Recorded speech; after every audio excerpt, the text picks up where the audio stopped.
नमस्कार, स्वागत है आपका। मैं हूं आपके साथ सुमित झा। शुरुआत बड़ी खबर से करेंगे। बिहार में 34 कोरोना पॉजिटिव केस मिले हैं आज और कुल बिहार में 52 नए मरीज आज सामने आए हैं। कोरोना पॉजिटिव केस कुल आज 52 सामने आए हैं। कोरोना मरीजों का आंकड़ा इसी के साथ 800 के पार पहुंच गया है, 801 हो गया है। रोहतास में 13, खगड़िया में 11 मरीज मिले हैं, मधुबनी में 3 कोरोना पॉजिटिव मिले हैं, गोपालगंज, सारण, पटना और पूर्णिया में एक एक मरीज मिले हैं।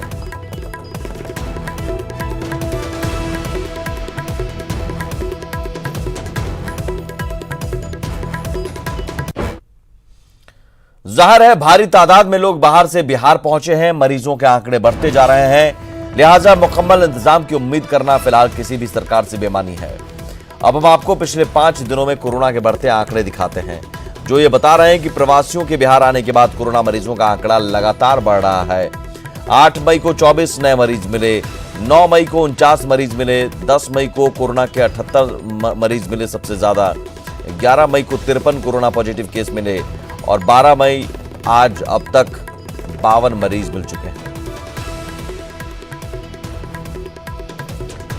तो ये बढ़ता ग्राफ कोरोना का देखिए, सबसे ज्यादा 10 मई को 78 नए मरीज मिले, फिर 11 मई को 53 और आज भी 12 मई को 52, यानी 50 के ऊपर ही संख्या रह रही है हर रोज जो नए मामले सामने आ रहे हैं।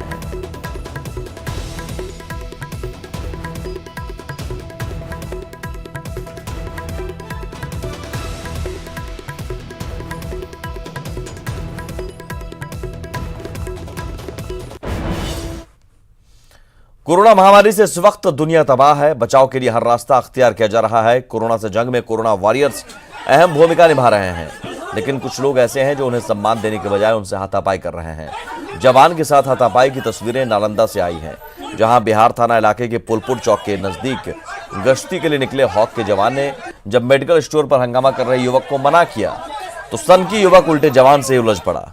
उसके बाद क्या हुआ आप तस्वीरों में देख सकते हैं। दोनों के बीच सड़क पर ही उठापटक शुरू हो गई। इस दौरान जवान सनोज कुमार जख्मी हो गए। फिलहाल पुलिस ने सरकारी काम में बाधा डालने और लॉकडाउन तोड़ने का मामला युवक पर दर्ज कर उसे हिरासत में ले लिया है।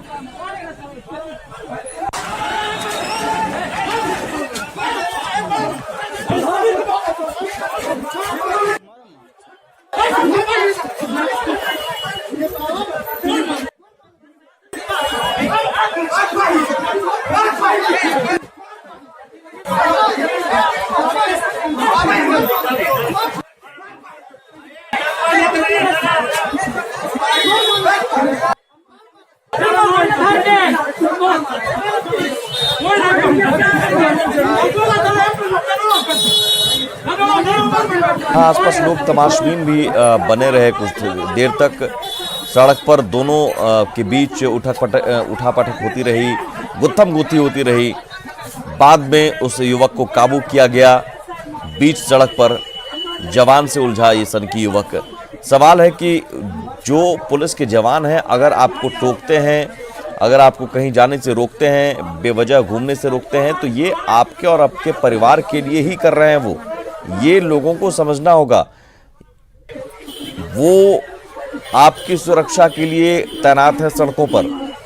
और अगर उनसे इस तरह से हाथापाई और उनके साथ इस तरह की मारपीट होगी, यकीनन धक्का मुक्की होगी, तो यकीनन उनका मनोबल गिरेगा। हमें चाहिए कि उनका सम्मान करें, ना कि अगर वो कुछ हमें रोकते हैं तो उनके साथ हम उलझ जाएं। ये लोगों को समझना होगा। कोरोना से बचाव, घर में रहना है, सोशल डिस्टेंसिंग है, जिसका पालन कराने की जिम्मेदारी पुलिस पर है।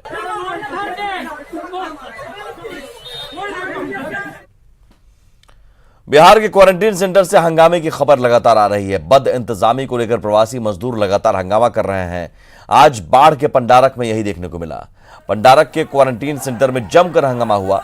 बद इंतजामी को लेकर प्रवासी मजदूरों ने तोड़फोड़ की। क्वारंटीन सेंटर में मौजूद कुर्सियों को तोड़ डाला। तोड़फोड़ मचाने के बाद प्रवासी मजदूरों ने नेशनल हाईवे पर उतरकर हंगामा भी किया। मजदूरों की तोड़फोड़ का ये वीडियो सोशल मीडिया पर वायरल हो रहा है और देखिए कैसे वहां कुर्सियों को पटक रहे हैं, दीवालों पर मार रहे हैं, फर्श पर मार रहे हैं। बद इंतजामी को लेकर यह बताया जा रहा है कि गुस्सा मजदूरों का फूट पड़ा।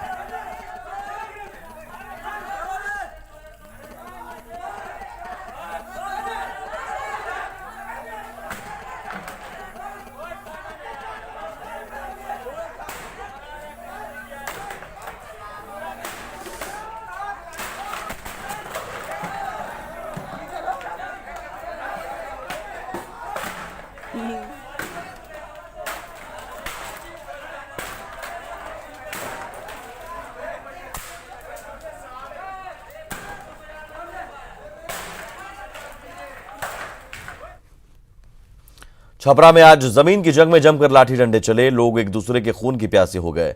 दो गुटों की मारपीट में कई लोग जख्मी भी हुए। मारपीट का वीडियो सोशल मीडिया पर वायरल है। तस्वीरों में आप देख सकते हैं कैसे लोग एक दूसरे पर लाठी डंडे से प्रहार कर रहे हैं, गाली गलौज कर रहे हैं। बताया जा रहा है कि कटसा गांव में जमीन को लेकर दो पक्षों में विवाद हुआ। जमीन विवाद ने हिंसक झड़प का शक्ल अख्तियार कर लिया। फिलहाल पुलिस ने मामले पर प्राथमिकी दर्ज कर ली है।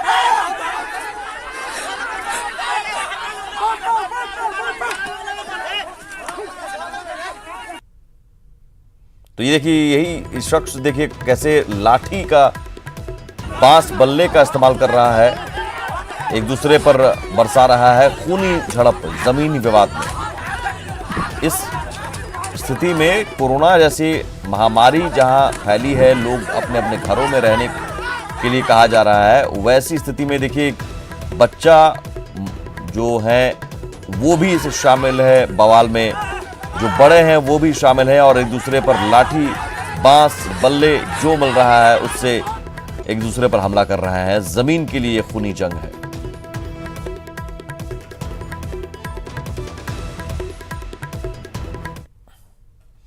लॉकडाउन के दौरान अगर आप पटना या रांची में फंसे थे या बेहद जरूरी काम लॉकडाउन की वजह से आपका रुका हुआ था, तो आपकी चिंता पूरी तरह दूर हो जाएगी। देश में जारी लॉकडाउन के तीसरे फेज में आज पहली बार 8 स्पेशल यात्री ट्रेनें पटरी पर आएंगी। कुछ ट्रेनें खुल चुकी हैं, कुछ देर रात तक खुलने वाली हैं।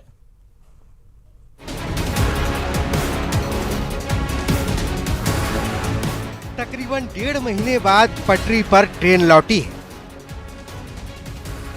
तकरीबन 50 दिनों बाद स्टेशनों पर यह हलचल देखने को मिली है।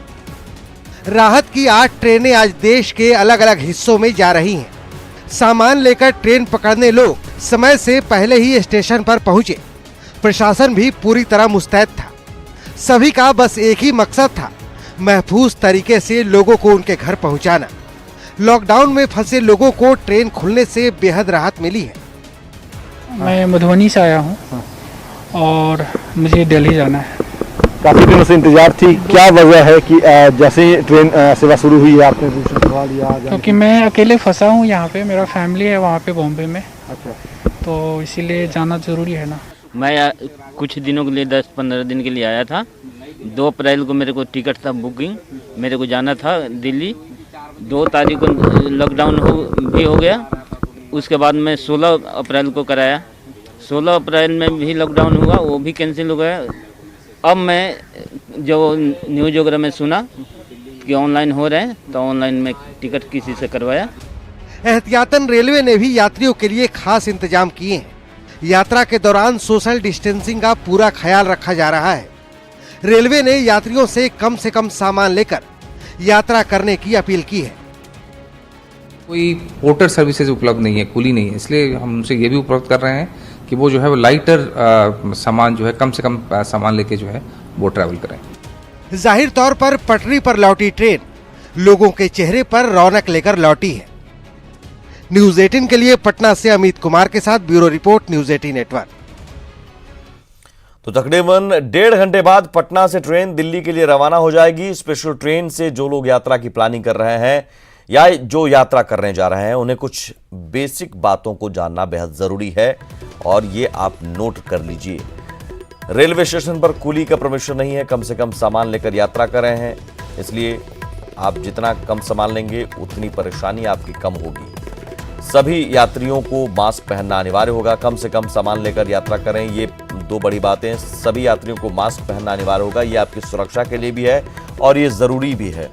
सर्दी जुकाम वाले यात्रियों को इजाजत नहीं दी जाएगी यात्रा करने की। यात्रियों को खान पान का भुगतान करना होगा। टिकट में ये इंक्लूडेड नहीं है और ट्रेन में सफ़र के दौरान उन्हें डब्बा बंद भोजन मुहैया कराया जाएगा, जिससे बदले उन्हें पैसे देने पड़ेंगे। ट्रेन में पानी की बोतल भी नहीं मिलेगी। टीटी को टिकट बनाने की इजाज़त नहीं रहेगी और टिकट कैंसिल अगर आप कराते हैं तो 50% शुल्क कटेगा, जो टिकट का रकम है। 24 घंटे पहले तक टिकट कैंसिल हो सकता है। और दो संवाददाता हमारे साथ जुड़े हुए हैं पटना में, पटना के राजेंद्र नगर टर्मिनल से हमारे साथ जुड़े हुए हैं संजय और रवीश नारायण भी पटना जंक्शन से जुड़े हुए हैं। सीधे रुक करते हैं संजय, आज करीब 50 दिन, अगर मैं गलत नहीं हूं तो 50 दिन के बाद जंक्शन पर आप तस्वीर देख पा रहे होंगे, कुछ हलचल दिख रही होगी। किस तरह की हलचल है, यात्रियों में कितना उत्साह है और खासतौर पर डर भी, चिंता भी कि इन्फेक्शन फैल ना जाए, क्या जागरूकता देख पा रहे हैं आप? बिल्कुल सुमित, आपसे तकरीबन 1 घंटे 12 मिनट के बाद ठीक हमारे पीछे जो ये स्पेशल ट्रेन है जो राजधानी की शक्ल में है, आप इसे देख पा रहे होंगे, 7:20 पर राजेंद्र नगर टर्मिनल से ये ट्रेन खुल जाएगी। हालांकि मीडिया कर्मियों के लिए मनाही है कि वो प्लेटफॉर्म पे नहीं जा सकते हैं, मैं आपको दूर से ही तस्वीरें दिखा सकता हूं। और तारीफ करनी चाहिए रेलवे की, जो अरेंजमेंट किया गया है उस लिहाज से।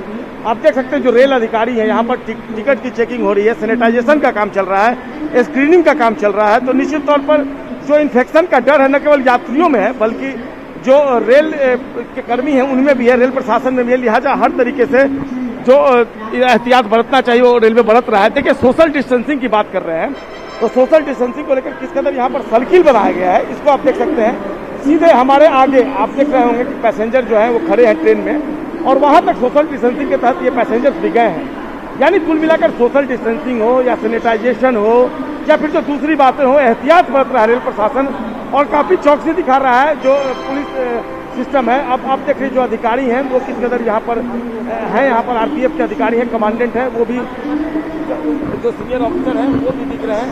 किस कदर लोगों की सुरक्षा की गई है, यहाँ पर सुरक्षा का क्या इंतजाम है?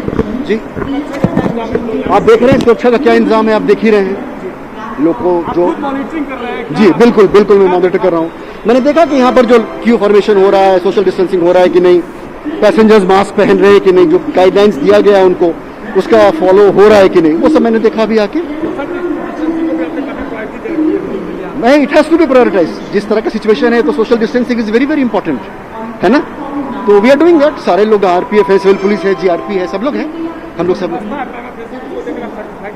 हाँ, आई एम सेटिस्फाइड और स्मूथ है। रेलवे के आरपीएफ के ऑफिसर हैं, कमांडेंट हैं, इन्होंने साफ तौर पर कहा जो अरेंजमेंट है वह वाकई में मुकम्मल है और इस तरीके से की गई है कि यात्रियों को कोई असुविधा न हो। सबसे बड़ा सुमित की जो पैसेंजर्स हैं वो सभी अपने ट्रेन के अंदर जा चुके हैं। यानी तकरीबन 1400 पैसेंजर्स को लेकर ये ट्रेन अभी से थोड़ी देर के बाद राजेंद्र नगर टर्मिनल से 7:20 पर खुल जाएगी और विभिन्न जो डेस्टिनेशन है उनका दिल्ली वहां तक ये पहुंचेगी। कल सुबह में जो पैसेंजर्स है वो ट्रेन के अंदर जा चुके हैं। इक्के दुक्के पैसेंजर जरूर जो प्लेटफॉर्म है उस पर नजर आ रहे हैं। जो रेलवे के अधिकारी हैं वो भी यहाँ पर आप देख रहे हैं नजर आ रहे हैं। यानी कुल मिलाकर अब अंतिम चरण में अब कोई किसी भी पैसेंजर की स्क्रीनिंग नहीं बची है। सारे पैसेंजर की स्क्रीनिंग हो चुकी है, सारी जांच प्रक्रिया जो है वो मुकम्मल हो चुकी है। हाँ, इस बात का इंतजार जरूर किया जा रहा है कि जो इक्के दुक्के पैसेंजर बच गए हैं वो थोड़ी देर के बाद आ जाएंगे। उसके बाद पूरी तरीके से अब यात्रियों के चढ़ने की भी मनाही कर दी जाएगी और ये ट्रेन 7:20 पर पटना जंक्शन के लिए रवाना हो जाएगी। सुमित, यानी एक बात और भी है कि यात्रियों को पहले पहुंचना होगा और अगर आप पहले पहुंचते हैं तो आपकी स्क्रीनिंग होगी, आप जाएंगे अंदर, तो इसमें टाइम लग सकता है। जिस तरह से फ्लाइट में होता है वैसा ही अब स्टेशन पर ही करना पड़ेगा। हमारे साथ रवीश नारायण भी जुड़े हुए हैं पटना जंक्शन से। रवि, पटना जंक्शन की तस्वीरें दिखाइए, वहां किस तरह की हलचल? सुमित, जैसा आप बता रहे थे कि 50 दिनों के बाद पहली ट्रेन चल रही हो और मौका है अपने घर जाने का, तो वो खुशियां देखते हुए बन रही है। ये तस्वीर हम आपको पटना जंक्शन की दिखाते हैं कि ये कैमरा पर्सन से कहेंगे कि आपको वो तस्वीरें दिखाएं कि लगभग 3 घंटों से जो है वो पहले पहुंचे हुए लोग हैं और इन्हें पता था कि कम से कम 1.5 घंटा पहले उन्हें पहुंचना है। और ये लंबी लाइन जो है पटना जंक्शन पर उन यात्रियों की है जो यहाँ से अपने अपने घर जाना चाह रहे हैं, दिल्ली जाना चाह रहे हैं। यहाँ पे देखिए जो व्यवस्थाएं की गई हैं वो काफ़ी बेहतर है। लोग सोशल डिस्टेंसिंग का पालन कर सकें, उसके लिए रवि घेरे पुलिसकर्मी क्या अनाउंस कर रहे हैं, क्या वो जरा आप सुनवा सकते हैं तो सुनवाएं। जी, यहाँ पे लगातार जो है वो अनाउंसमेंट इस बात की जारी है और सोशल डिस्टेंसिंग का पालन करें। कोच इंडिकेशन बोर्ड लगा हुआ है, कोच इंडिकेशन बोर्ड को देखते हुए अपने अपने काउंटर से प्रवेश करेंगे ताकि आपको कोई असुविधा ना हो। सुमित, ये अनाउंसमेंट इस बात की जो आप सुन रहे थे कि सामने एक देखिए कोच इंडिकेशन से लगाया गया है कि जो लोग यहाँ पे आ रहे हों और प्लेटफॉर्म पे जाने के बाद वो कहीं परेशान ना हो, उन्हें कोई परेशानी नहीं हो, अपने तरह से पहले से वो कोच अपना पोजीशन देख लें कि कहाँ प्लेटफॉर्म पे बाएं तरफ जाना है या फिर दाएं तरफ जाना है, वहाँ पहुँच सकते हैं। यहाँ पे जो लोग पहुँच रहे हैं वो देखिए 3 बाधाएं उनको पार करनी है। एक तो कि जहाँ पे स्टेशन पहुँच रहे हैं लोग, वहाँ बैरिकेडिंग की हुई है, पहले टिकट चेक कराना है। उसके बाद यहाँ पे सुमित आप देखिए सारे लोगों की जो है सामान जो है बैगेज उसे यहाँ पे किया जा रहा है, सैनिटाइज किया जा रहा है ताकि सुरक्षित यहाँ से जा सके। जब सारे लोगों की सैनिटाइजेशन यहाँ से हो जा रही है तो तीसरी बाधा इनकी ये है कि यहाँ पे स्क्रीनिंग की व्यवस्था की गई है, जहाँ पे सारे लोगों की बारी बारी से स्क्रीनिंग की जा रही है, टेम्परेचर नापा जा रहा है और साथ में खासकर सारे लोगों की एड्रेस लिखी जा रही है। एड्रेस सिर्फ दिल्ली की नहीं बल्कि कहाँ पे दिल्ली में जाना है, किस मोहल्ले में जाना है, किस कॉलोनी में जाना है, वहाँ पे पूरी की पूरी जानकारी ली जा रही है ताकि फिर कभी अगर जरूरत पड़े तो उनसे संबंध स्थापित किया जाए। तो रेलवे की तरफ से व्यवस्थाएं जो है वो काफी अच्छी हैं। जो आप बात कर सकते हैं तो बात कीजिए, एक बात किस तरह का अनुभव वो कर रहे हैं। आज लंबे अरसे बाद ट्रेन आज खुल रही है और वो ट्रेन में सफर करने जा रहे हैं। आज लगभग 1.5 महीने के बाद आप घर जा रहे होंगे, कितनी खुशी हो रही है? बहुत ज़्यादा खुशी हो रही है, खुशी बहुत ज़्यादा हो रही है। कैसे हालात हुए थे? हालात कोई ऐसा तो खराब था नहीं, व्यवस्था अच्छी थी। लॉकडाउन में व्यवस्था सरकार की तरफ से बहुत अच्छी थी, ऐसी कोई। आप कहाँ से आ रहे हैं अभी? घर से ही, और कहाँ से आएंगे? पटना से कि बाहर से? दरभंगा से।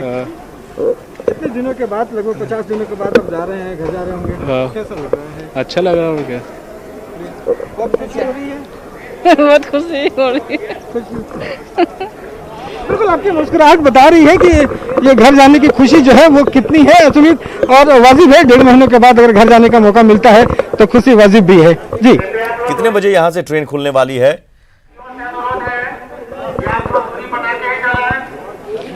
सुमित 7:20 पर राजेंद्र नगर से चलेगी, जो 10 मिनट में यहाँ 7:30 पर पहुंचेगी और यहाँ से 10 मिनट रुकने के बाद 7:40 पर यहाँ से ट्रेन कितनी निकलेगी। संख्या में अभी है पैसेंजर जो आ चुके हैं पटना जंक्शन से जो ट्रेन पकड़ेंगे? अभी जो रेलवे की तरफ से जो जानकारी यहाँ पे मिल रही है कि लगभग 1498 यात्री जो हैं वो इस ट्रेन से जाने वाले हैं और लगभग सारे लोग यहाँ पे पहुँच गए हैं और वो पहले से उनको प्रवेश कराया जा रहा है प्लेटफॉर्म नंबर 1 पे कि वहाँ जा कर के वेट करेंगे। ट्रेन आने के 15 मिनट पहले जो है वो एंट्री रोक दी जाएगी क्योंकि व्यवस्था में कहीं से कोई दिक्कत ना हो, इसलिए कोशिश की जा रही है कि सारे के सारे लोगों को यहाँ से जल्दी मॉनिटरिंग करते हुए प्रवेश कराया जाए। जी सुमित। चलिए संजय का रुख करते हैं। दानापुर से राजेंद्र नगर टर्मिनल से ही खुलने वाली है वो ट्रेन, फिर पटना जंक्शन पहुंचेगी, वहां 10 मिनट रुकेगी और यहाँ भी यात्री इंतजार कर रहे हैं। जरूर राजेंद्र नगर टर्मिनल में संजय ने बताया कि सभी यात्री बैठ चुके हैं। संजय, अब क्या वहां अब ट्रेन कंप्लीट फुल हो चुकी है, सभी पैसेंजर बैठ चुके हैं या कुछ एक पैसेंजर अभी आने बाकी हैं? जी सुमित, जैसा मैं बता रहा था 21 पैसेंजर अभी आने को बाकी हैं और देखिए ये प्लेटफॉर्म है, सारे पैसेंजर जो हैं वो बढ़ गए। जो रेलवे के अधिकारी हैं उनसे हम बात कर लेते हैं। ये जो जितने पैसेंजर थे आपने सारे फ्लाइट अभी वो संख्या अभी 231 लोगों ने अभी बोर्डिंग कर ली है, बाकी और लोग अपने समय तक 7:20 में खुलने का टाइम है। 231 अब तक लोग बोर्ड कर चुके हैं यहाँ। अभी वो लिस्ट हमारे कमर्शियल डिपार्टमेंट में होती है, लेकिन यहाँ पे 231 लोगों ने बोर्डिंग कर ली है और बाकी अभी कोई वेटिंग में है नहीं। अगर आते हैं तो उनकी प्रक्रिया पूरी कर ली जाएगी। हाँ, वो बैठे हुए हैं। आप सुन रहे होंगे जो railway Ashok Kumar, senior CDO RNC। Ashok Kumar हैं और रेलवे के अधिकारी ये बता रहे हैं। और देखिए बिल्कुल ये प्लेटफॉर्म की तस्वीर है सुमित, हमारे लिए भी बहुत ज़्यादा इजाज़त नहीं है, लेकिन मैं आपको दिखा पा रहा हूँ कि किस कदर यहाँ पर सोशल डिस्टेंसिंग को प्रायोरिटी देते हुए ट्रेन जो है वो प्लेटफॉर्म पे खड़ी है। जो रेलवे अधिकारी हैं वो एक्टिव दिख रहे हैं, जो सिक्योरिटी पॉइंट ऑफ व्यू है जिनका डिप्लॉयमेंट किया गया है पुलिसकर्मियों का, वो यहाँ एक्टिव दिख रहे हैं। 7:20 पर ये ट्रेन खुल जाएगी। और जैसा कि आपने सुना, जो रेल अधिकारी हैं वो खुद बता रहे हैं, जो लोग हैं वो भी जा रहे हैं। कैसा लग रहा है?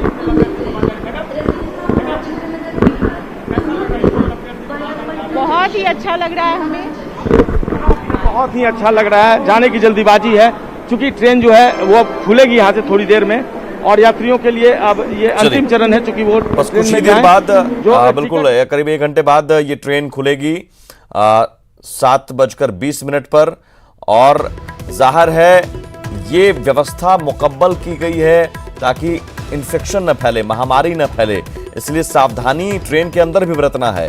प्लेटफॉर्म पर तो प्रशासन ने आपको सावधानी बरतते हुए, सतर्कता बरतते हुए बैठा दिया, लेकिन अंदर भी कोशिश करनी होगी यात्रियों को, क्वारंटाइन रहें, अपने आप को अलग रखें, सोशल डिस्टेंसिंग का पालन करते हुए रहें और इन्फेक्शन से बचें।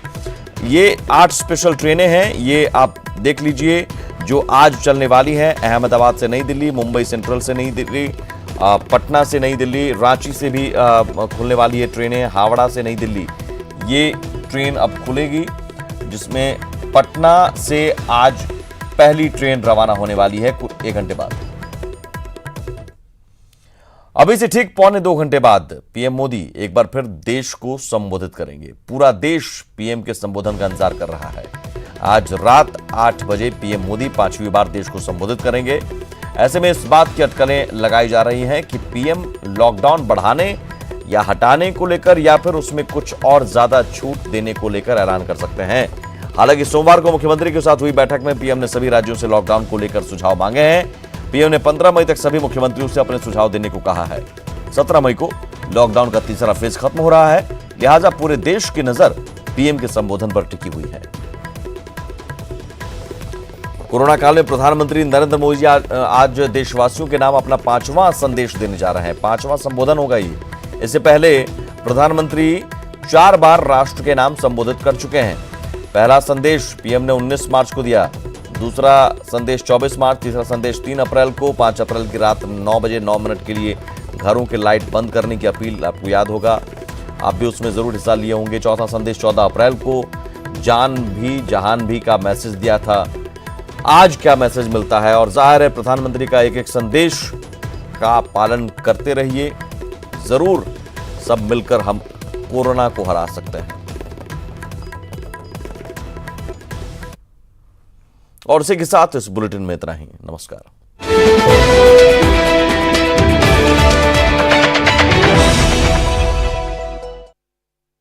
Plus reporters, 66.